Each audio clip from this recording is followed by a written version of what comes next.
Bom dia pessoal, aqui é Antunes, vocês estão no canal Antunes Vasco e eu estou aqui mais uma vez para trazer as notícias do Vasco. Antes de começar a falar das notícias, gostaria que vocês fizessem a gentileza de curtir, entendeu? Dar um ok, se inscrever, isso vai ajudar a gente a ir crescendo aos poucos. Pessoal, vamos lá para as notícias. A primeira coisa que eu queria falar com vocês é sobre as contratações do Vasco. Todo mundo está falando sobre isso e eu acho que é importante a gente falar sobre essas contratações. Eu botei essa capa aí, incompetência e omissão gera especulação. E por que eu coloquei isso? Porque a gente vê aí um monte de canal de TV, canal fechado, canal aberto, YouTube, falando das contratações, possíveis contratações, especulações. Mas quem dá motivo para isso é o próprio Vasco, é a gestão do Pedrinho. A gestão do futebol não é boa, pelo menos até agora, né? Administrativamente ele está indo bem, mas com relação à gestão do futebol não está bom. E a gente precisa perguntar para ele o que está acontecendo. Eu acho que ele precisava se comunicar melhor com a torcida do Vasco. A gente está na expectativa aí de que ele dê uma entrevista para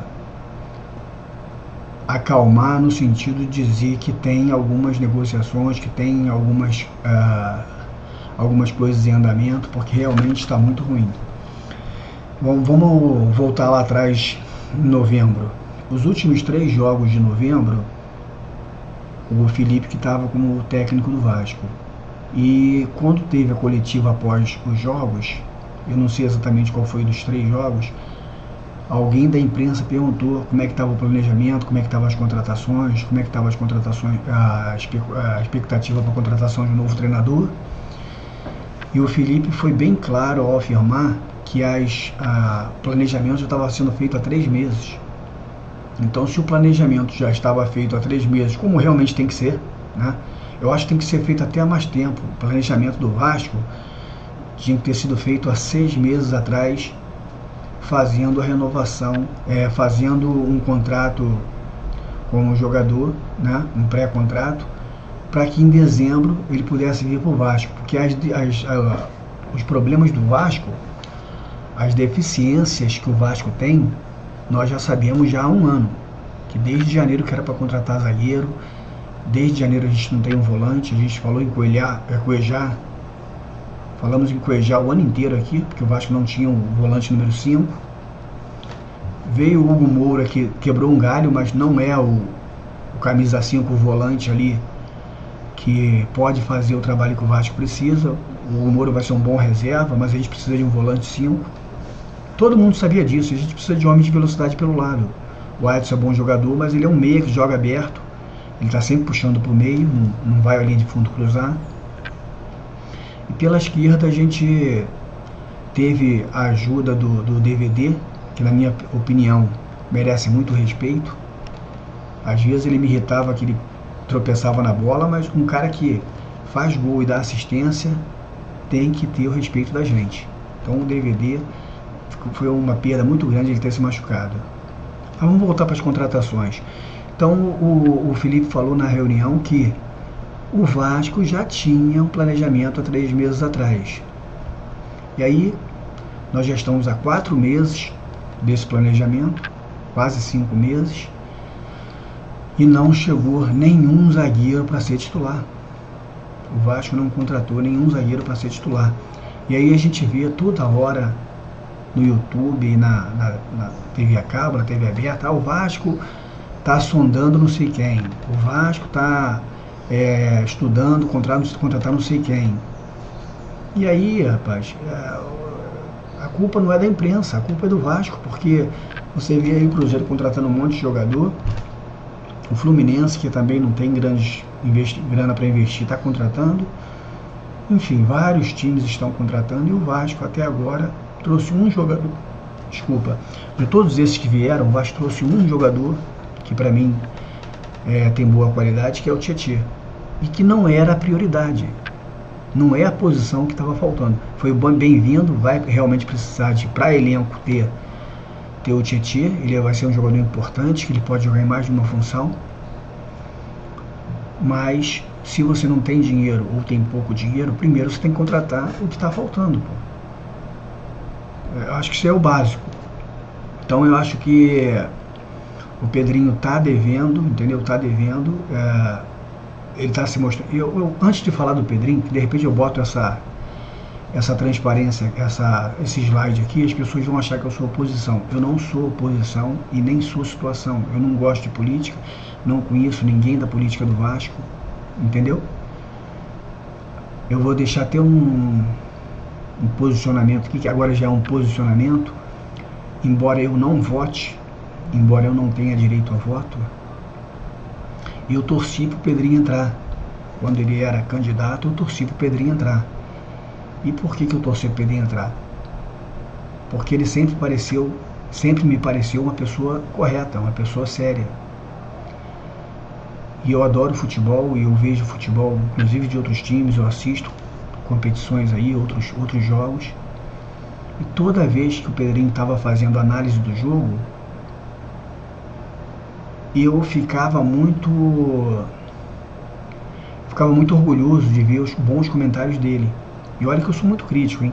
O pessoal do YouTube aí sabe que de vez em quando eu dou uma cornetada nesse pessoal que faz comentário de futebol no YouTube. Mas quando ele se tornou presidente, ele se mostrou um presidente fraco. E para você ser gestor, você não pode ser só coração, você tem que ser razão, você tem que estar alinhado com o teu financeiro. Então, e você não pode deixar se levar do tempo que você era jogador, do tempo que você treinou, do tempo que você se lesionou. Ah, porque o Felipe Coutinho tá querendo demais, ele tá treinando até mais do que ele devia treinar. Um gestor não tem que estar avaliando se o Felipe Coutinho treinou mais do que ele tinha que treinar. Um gestor tem que avaliar o desempenho. Todos nós, eu, o colega do YouTube que está assistindo aí do outro lado, todos nós somos pagos para desenvolver um trabalho todo dia, o dia inteiro. Se nós não chegarmos no nosso trabalho e não dermos resultado, o nosso chefe vai mandar a gente embora. Mesmo se a gente for um cara legal, o cara não vai ficar com um funcionário pagando que não está rendendo. Então o Vasco tem que, no caso o Pedrinho, tem que prestar atenção, parar de ficar nas entrevistas falando que vai tentar aumentar o salário do Vergete. O Vergete tem contrato de mais 2 anos com o Vasco. O Vergete tem 36 para 37 anos. O Vergete é um jogador que a gente corre risco dele se lesionar e ficar fora o campeonato inteiro, porque um jogador no final de carreira tem um risco muito maior de lesão. Você vai fazer mais contrato com um jogador que já tem 36 anos, tem 2 anos de contrato, ele vai ficar com 38 anos quando ele terminar o contrato dele. Tu vai estender mais contrato desse jogador? Não tem condições, né? Não tem condições. E o Coutinho e o Vergete, pelo que eles entregaram em 2023, os dois, o Coutinho e o Vergete não, desculpa, o Coutinho e o Payet, pelo que eles entregaram em 2023, eu acho que deveria tentar se livrar deles agora, já em janeiro. Mas eu acho que não é possível em função do contrato. Terminou o contrato deles, deixem eles irem embora. A imprensa diz que o Coutinho recebe entre 1,5 milhão e 1,7 milhões, o Payet recebe 1,5 milhão. Com 3 milhões e 200 mil reais na mão, você traz 4 jogadores que vão ajudar mais o Vasco do que esses dois. Você pode pegar aí o salário aí do Alan Patrick, né? Do Veiga, não passa de 1 milhão, entendeu? Você consegue trazer 3, 4 jogadores com mais qualidade que esses, você vai ter, em vez de 2, ter 4, e vão entregar mais para o Vasco que esses dois estão entregando. Então isso é gestão. É você não ficar aqui babando o ovo de jogador que é famoso. Jogador não tem que ser famoso, jogador tem que entrar em campo e dar resultado. Um meia armador tem que fazer gols e dar assistência. Meia armador tem que fazer gols e dar assistência. Tá sempre colocando alguém na cara do gol, sempre criando uma falta na entrada da área. Sabe por quê? Porque ele ganha 1,5 milhão, ele ganha 1,7 milhão. É isso, gente. É isso que eu queria falar. Eu tô para falar isso há um tempão e falei. Pronto, falei igual outro. Pronto, falei. Bom, saiu uma matéria no GE, falando sobre a 777, né? Vou ler aqui um pedaço da matéria. Relatório do Vasco conclui que a 777 pagou apenas 18% dos valores das contratações, luvas e comissões. 777 pagou apenas 18% dos valores que ela teria que ter pago. Quando o Pedrinho assumiu, em maio do ano passado, o clube devia 5,4 milhões aos jogadores do elenco, dívida com outras equipes, por transferências dos jogadores. A transferência de jogadores era 51 milhões, 51,2.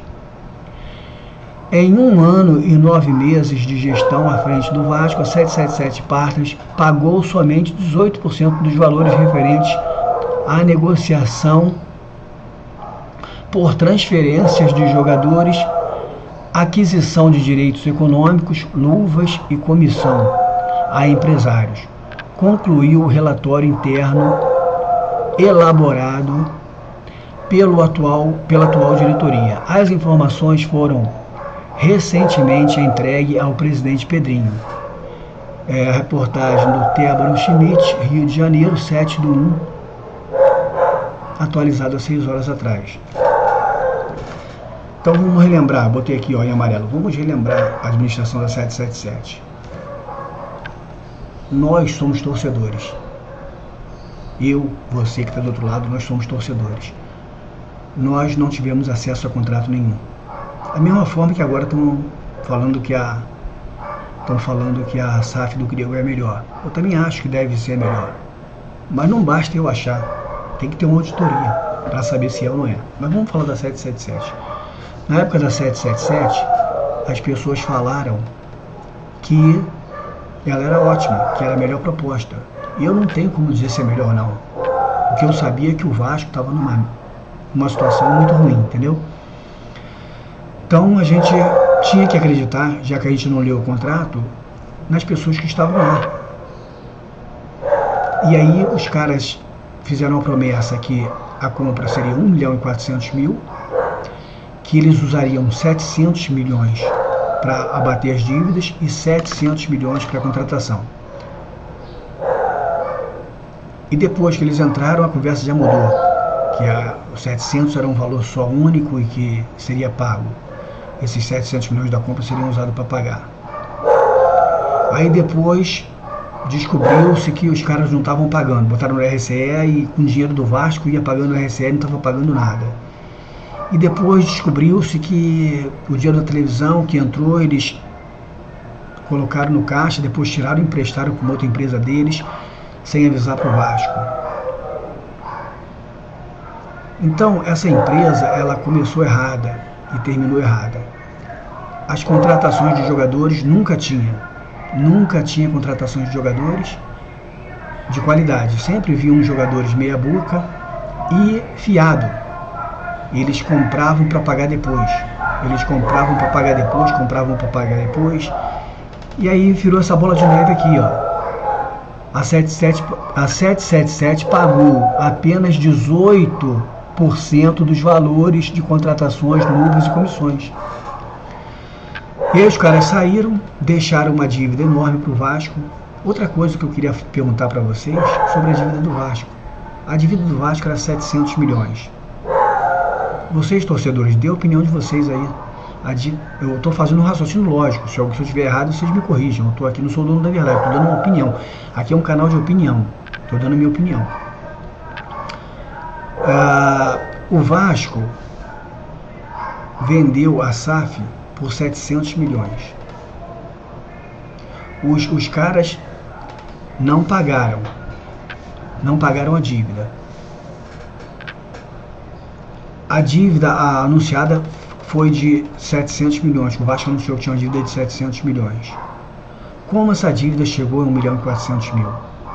Eu lembro que o Salgado deu uma entrevista na época da venda, dizendo que tinha alguns processos abertos, trabalhistas, de pessoas que o Vasco devia, e que esses processos não tinham sido finalizados, estavam em trâmite ainda, então não tinha como avaliar esses valores.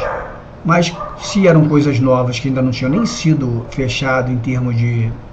o processo ainda não tinha sido encerrado, ou porque o juiz ainda não deu a sentença, ou porque houve um recurso, ou porque houve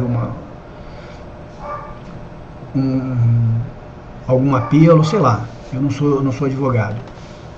Mas como é que um valor de 700 milhões, tá, tudo bem, era 700 milhões, tinha algumas causas por sobre 800 milhões. Não tem como uma dívida de 700 milhões virar 1 milhão e 400 milhões. Então é uma coisa que também tem que ser explicada, por isso que eu falo, incompetência e omissão gera especulação. Acho que o Pedrinho tinha que explicar essa situação. Eu acho legal esse relatório aqui, que diz que eles não pagaram, mas a gente não precisava nem desse relatório. Quem é vascaíno e acompanha o Vasco todo dia já sabia que tinha muita M aí embaixo, muita M embaixo desse tapete. Mas a gente precisa saber, a gente como torcedor vai vender agora para uma nova SAF. A imprensa está comentando que provavelmente vai ter uma proposta do grego, né? Evangelos Marinakis, que ele vai fazer uma proposta até o final do mês para comprar o Vasco. Tá ruim sem um investidor? Tá ruim sem investidor. Mas estava pior com um investidor. O Vasco, com a 777, estava pior que com o Pedrinho. O Vasco da 777 estava pior do que a SAF do Pedrinho, que é uma SAF associativa. Então o que eu espero e o que eu torço é para que, seja lá quem for, se for o grego, o italiano, o americano, o russo, eu não sei quem é, não sei quantos são, que realmente haja uma auditoria séria e que as pessoas escolham a melhor opção para que o Vasco volte a ser vencedor. Então eu falei que vamos relembrar da 777 por causa dessas coisas, cara. A 777 fez muita M no Vasco, muita M, e deixou aí um rastro de dívida que o Vasco tá... Essa dívida também, cara, é uma coisa que eu lembrei aqui agora, também, não 1 milhão e 400 mil, tem uma coisa errada aí, tem que ser explicada. Mas essa dívida aumentou também por causa da compra desses jogadores que não foram pagos, que eu nem sei se está nesse bolo aí, desse 1 milhão e 400 mil. Tem esses jogadores que foram comprados e não foram pagos, não sei se fazem parte desse 1 milhão e 400 mil aí da dívida. E salários superfaturados, cara. Como que o Zé Gabriel pode ganhar 500 mil? Como o Kosovo, que é reserva no Criciúma, pode ganhar 500 mil? Não sei se o salário do João Vitor é 900 mil, mas onde um zagueiro pode ganhar 900 mil? Não pode, cara. Um zagueiro não pode ganhar 900 mil, muito menos o João Vitor, que é um zagueiro que não tem cérebro. Precisa fazer um transplante de cérebro no João Vitor. Então é isso, cara, é isso aí, essa situação aí da 777, fiquei preocupado, já sabia mais ou menos dessa história aqui, mas agora o oficial tá aí, ó, informação do GE. Tinha uma informação lá que eu puxei também em relação a contratações, né, anúncio do treinador, ele vai dar uma coletiva hoje, né, hoje à tarde ele vai dar uma coletiva, o técnico Fábio Carilli. É o menos culpado até agora. Não posso criticar o cara nem jogou. Tem gente criticando já o cara. O culpado não é ele. Ele tá ali porque alguém contratou. Meu sonho seria o Vojvoda, aquele do Botafogo, Arthur Jorge, algum treinador assim, entendeu? Abel Ferreira. Mas ele, para esse elenco do Vasco, pode dar certo. Pode dar certo, vamos esperar. Vou esperar ele trabalhar para depois elogiar ou criticar. Negócios fechados. Lucas Freitas, zagueiro, acertou, contrato com 3 anos. Lucas Freitas vai ter um contrato de 3 anos. Tietê encaminhou o contrato do volante. Daniel Fusato encaminhou o contrato do goleiro. Lucas Oliveira, Vasco encaminha a contratação do zagueiro. Cara, não vou nem comentar, já falei do Tietê, não vou nem comentar essas contratações aqui. Negócio fechado, encaminhado. Não vou nem comentar, vou passar essa. Aqui pode vir, aí é é aquela parte lá que eu botei lá na frente na capa. Incompetência e omissão gera especulação. Pode vir Danilo. O cara joga na Europa, tá velho já, mas tem uma fama, jogou na seleção, joga na Europa. Tu acha que ele vai querer perder a mamata de ganhar em euro na Europa para vir pro Vasco? Que ele sabe que está passando uma situação difícil agora? Eu acho muito difícil, tá? Rodrigo Dourado, jogador comum, mas empresário aí, que é amigo de repórter, fica pedindo para repórter ficar ventilando aí, e repórter que colado com o empresário fica falando merda aí. Jogador comum. O Vasco tem melhor que ele aqui no elenco do Vasco. Matheus Pereira, volante, foi procurado pelo Vasco. É normal, todo mundo é procurado. Se for falar assim, cara, pode olhar lá, o Vasco deve ter 100 jogadores que o Vasco procurou. Do jeito que eles estão desesperados, não conseguiram contratar ninguém, o Vasco deve ter procurado 100 jogadores. Mas não é que procurou que vai contratar. Acho que quando a gente vai falar que o jogador vai contratar, é que o jogador aceitou, tá ali naquela fase de negociação. Não, eu quero ganhar 1 milhão, não, eu pago 500, eu pago 600. Quando chega nessa fase que os dois estão interessados e começam a trocar valores ali, aí tu pode falar, tem uma negociação ali rolando. Agora o cara liga pro cara, já aparece aqui na lista. Se botar essa lista aqui, acho que não vai dar só esses aqui não, vai dar uns 20, 30. Lucas Barbosa, atacante do Santos, é alvo do Vasco. Davi Ricardo, zagueiro do Ceará. Esse aí já até saiu, cara. Esse aí, ele botou agora, essa notícia entrou agora no GE, mas isso já é antigo e eu acho que isso já morreu. Davi Luiz, ele já falou que não vai vir porque ele jogou no Flamengo. Wanderson, Vasco tem interesse, mas valor de mais de 30 milhões, não vai pagar e dificilmente o clube brasileiro, a maioria não tem dinheiro. Tu acha que o Internacional vai liberar para um concorrente, para um adversário no Brasileirão, um jogador sem pagar? Só pelo empréstimo? Eu acho difícil também. Dinheiro, futebol é dinheiro. Vários times queriam o zagueiro Jair dos Santos. Não conseguiram tirar. Quem tirou foi o americano John Textor do Botafogo. Tirou por quê? Foi lá e despejou um caminhão de dinheiro. Ou você despeja um caminhão de dinheiro, ou ele vai para a Europa, ou vai ficar no Santos. Aí saiu para o Botafogo. Tu acha que o Vasco vai trazer o Wanderson sem pagar um dinheirão que o Inter está devendo ainda lá pela contratação? É só pensar, é difícil. Balbuena, eu acho... Olha só, estou falando aqui hipoteticamente. Aquele lance lá das especulações. Aí já é só uma opinião. Se o Vasco tem certeza que esse jogador é bom, por que eu estou dizendo isso para você? Eu vi uma excelente passagem do Balbuena no Corinthians e vi uma passagem horrível, que foi agora, a última passagem, 2019, do Balbuena no Corinthians. Horrível. Horrível. Saiu pela porta dos fundos, jogando muito mal. Aí o cara, ele deu uma entrevista dizendo que ele, não, porque ele estava com problema, um irmão estava com uma doença grave, acho que era câncer, e ele estava sem cabeça para jogar. Eu entendo, eu também já tive uma mãe doente, cuidei da minha mãe 7 anos, eu sei que é uma barra, mas pra gente é uma interrogação. Qual o Balbuena que vai chegar aqui? O futebol russo não é melhor que o do brasileiro, é inferior ao brasileiro, entendeu? Então qual é o Balbuena que vai chegar aqui? O Vasco tem um equipamento sofisticado para análise de scout igual o Botafogo tem? O Vasco tem processos definidos, software de computador mais moderno que existe, com inteligência artificial igual o Botafogo tem, para análise de jogador?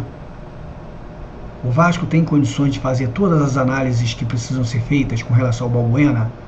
Recuperação, interceptação, duelos vencidos, bola aérea, tempo de recuperação. O Vasco tem como fazer uma análise bem criteriosa para contratar o Balbuena? Eu espero que tenha, mas eu não sei te responder com certeza se o Vasco tem. Agora, se o Vasco tem, o scout do Vasco confirmou que, embora ele seja um jogador já veterano, ele esteja bem de saúde e ele esteja entregando, Faz um pré-contrato com o cara, pô. É o único jeito. A Europa não vai liberar jogador para time nenhum. De graça, o jogador que tá sendo titular. Ele é titular. Como é que vai liberar? Não vai liberar, pô. Não vai liberar. Então, se o jogador é bom e os scouts têm certeza que ele é bom, faz um pré-contrato e ele vem no meio do ano. Dessa forma, sim, eu acredito que ele possa vir. Dessa forma, o Balbuena é uma realidade, ele pode vir. Mas, vamos aguardar, né? Vamos aguardar aí para ver o que o Vasco pode falar. O Vasco vai falar. Por isso que eu falo, cara, o Vasco tem que se comunicar melhor. O Vasco já deveria, já se o Vasco sabe, eu não sei, eu não sou o financeiro do Vasco. O Vasco já sabe que não vai ter condições o Vasco já sabe que não vai ter condições de contratar o Balbuena e pagar lá os 20, 30 milhões que os caras querem para liberar. Pô, eu já sei que eu não vou poder fazer isso, mas eu tenho certeza que o jogador é bom e vai ser titular. Ele vai chegar e vai vestir a camisa de titular. Faz um pré-contrato. O Vasco precisa contratar zagueiro mesmo, faz um pré-contrato com isso e contrata mais um. Traz um outro zagueiro para jogar de titular. Ou para disputar com o João Vitor a titularidade. Se o João Vitor continuar cagando do jeito que ele está nos jogos em 2025, ele vai virar banco. Tendo um outro zagueiro. Não, talvez não para esses dois que chegaram, mas para um novo que... Um time de futebol tem que ter pelo menos 6, 7 zagueiros no elenco. Zagueiro é uma posição que toma muito cartão amarelo, cartão vermelho, lesiona muito, porque vai muito pro choque. Então tem que ter zagueiro. Agora, se o Vasco contratar pelo menos um zagueiro para chegar jogando, esse cara chegou e é titular. Um volante, tipo o Coelá, tipo o Danilo Barbosa, e um ponta esquerda ou ponta direita, que saiba fazer gol, que Cebolinha, um Bruno Henrique, um cara que vá para cima, um Rony, que saiba fazer gol, que seja de velocidade, o Vasco pode ser campeão em 2025. E eu não abro mão de ser campeão. Eu sou o Vasco, eu não abro mão de ser campeão. E o Vasco pode ser campeão estadual. E eu vou ficar muito feliz em ser campeão estadual, vencendo Flamengo, Fluminense e Botafogo, que são times grandes. É isso aí, pessoal. Bom dia para todos, obrigado pela atenção, até a próxima.